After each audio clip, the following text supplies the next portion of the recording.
Stratejiya teslimiyeti û rola ragandinê. İbrahim Ezidî. Ragandina Kurdî bi taybetî li Başûrê Kurdistanê di qonaxeke pir krîtîk, şikestî û tije metirsî re derbas dibe. Ev qet ku di eslê xwe de divê bibe dengê azadî, hişmendiya civakî û parêzvanên mafêrewayên gel mixabin îro dibin siya berjewendiyên teng ên partî, malbat û hêzên derve de hatiye asêkirin û ji armanca xwe ya bingehîn dûrketiye. Wêneya ku îro li ber çavan e, xeteriyeke stratejîk a Kurek û rasterast bandorê li ser çarenûsa neteweyî dike û civakê berbiqelsbûnê ve dikişîne. Di nav her saziyeke ragandinê ya xwedî wijdana pêşeyî de divê pîvanên objektivîteyê, duristî û parastina berjewendiyên giştî hebin. Lê li Başûr ragandin bi gelem perî ji veguhezîrê bûyeran derketiye û bûye çêkera encaman. Ev diyardeya dualizmê ku tê de rastî têfetisandin dibe sedem ku ragandin beriya bûyeran bikeve pêş û bi nêrîneke encamên ku dijminên Kurd dixwazin di mêjiyê civakê de çêbike û çanda teslimiyetê xurt bike. Ev pêvajûyeke nermkirina civakê ye ji bo qebûlkirina rastiyên tal ku bi zorê li ser gel tên ferskirin. Mînaka hatina tombarak û projeyên wî yên ser Iraq û Başûrê Kurdistanê nîşaneya wê yekê ye ku hêzên navneteweyî çawa dixwazin bi nexşeyên aborî û siyasî yên cîhanî dozên neteweyî yên Kurdî dibin lingê xwe de bifetisînin. Pêşandana van kesan wekî rizgarkerên dawîn ên ji milîs û hêzên çekdar, şanoyeke siyasî ya pir metirsîdar e. Rastiya meydanê ew e ku İran hin jî wekî hegemoneke leşkerî û siyasî li seranserê Iraqê serdest e û têzeke navneteweyî nikare bi hêsanî vê hegemonyayê bişkîne.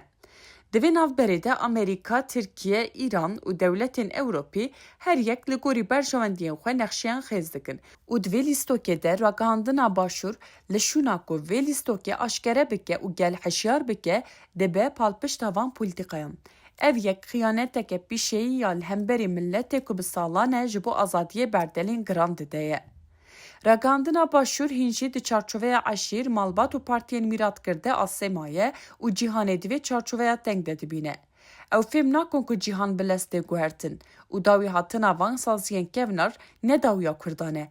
Belkî şertê sereke yêzayîna neteweyîbûna rastexîn e. Civaka Kurd bi taybetî piştî berxwedanên dîrokî yên wekî Şengal û Kobanê îspat kir ku ew dikare bê parastina van saziyên şikestî xwedî li hebûna xwe derkeve û nexşeyên herî darî yên dijminan têk bibe. Hêza ku nexşeyên herêmê têk biriye ne dîplomasiya çêkirî ya hotelê û ne jî sozên tombarak e. Belkî berxwedana civakî ya gelê Kurd e ku di her qonaxê de bi îradeya xwe rabiye ser piyam. Di vê ragandin êdî dev ji hezkirina vê sîstema malbatî berde. Hewldanên ji bo xurtkirina sîstemên serdest bisekine û berê xwe bide hêza civakî ya ku xwedî potansiyala avakirina başerojeke azad e. Doza Kurdî ne pirseke ewlekariya sînoran an jî çend kursiyên desthilatdariyê ye. Ev dozeke hukukî û siyasî ya Kurek û bi sed salan e li ser têkoşînê dimeşe. 5 salın têkoşîna azadiyê bi gotina nayê hebûna xwe parastiye û îro gihîştiye asta ku li cîhanê tê naskirin. Niha dema wê ye ku ev têkoşîn di çarçoveyeke destûrî û demokratîk de bênivîsandin û mîsogerkirin. Di vê çarçoveyê de ragandin divê rola xwe wekî hêza çeremîn, ango, çavdêr, rexnegir ji nû ve ava bike. Divê ragandin li şûna ku bibe amûra siyaseta qirkirinê yan jî tepsandina daxwazên azadiyê bibe ronayîgerê çanda têkoşîna civakî û demokratîk. Pêwîst e ragandin ji sînorên teng ên partîtiyê derkeve û bibe parêzvanê mafên mirovan. Huquqa navneteweyî û mafê çarenûsa gelê Kurd bi awayeke bîalî û birûmet.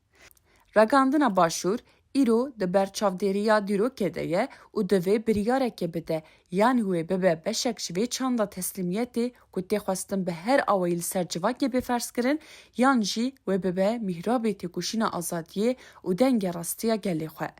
Pêwîstiya îro ya herî mezin ragandineke ku xwedî hişmendiya civaka azad be, ne ragandineke ku xwedî kîn, tirs û berjewendiya hêzên dagirker û malbatên desthilatdar de be. Divê em ji bîr nekin ku ragandina azad stûna bingehîn a civakeke demokratîk e. Heger ragandin nebe dengê kesên bêdeng, nabe çavên kesên ku rastiyan nabînin, wê demê ew ê ticarî nikaribe berpirsyariya xwe ya dîrokê bicih bîne. divê em hemû bihevre ji bo avakirina ragandineke neteweyî demokratîk û xwedî naverok hewl bidin. Ev ne tenê daxwazeke, belkî hewcedariyeke jiyanî ye ji bo em bikaribin di vê erdîgariya dijwar de hebûna xwe bi awayeke birûmet û azad biparêzin. Pêşeroja Kurdan di destê wan ragihandvanan de ye ku wê rastiyê ji berjewendiyan bilindtir bigirên û xwedî li rûmeta neteweyî ya gelê xwe derkevin.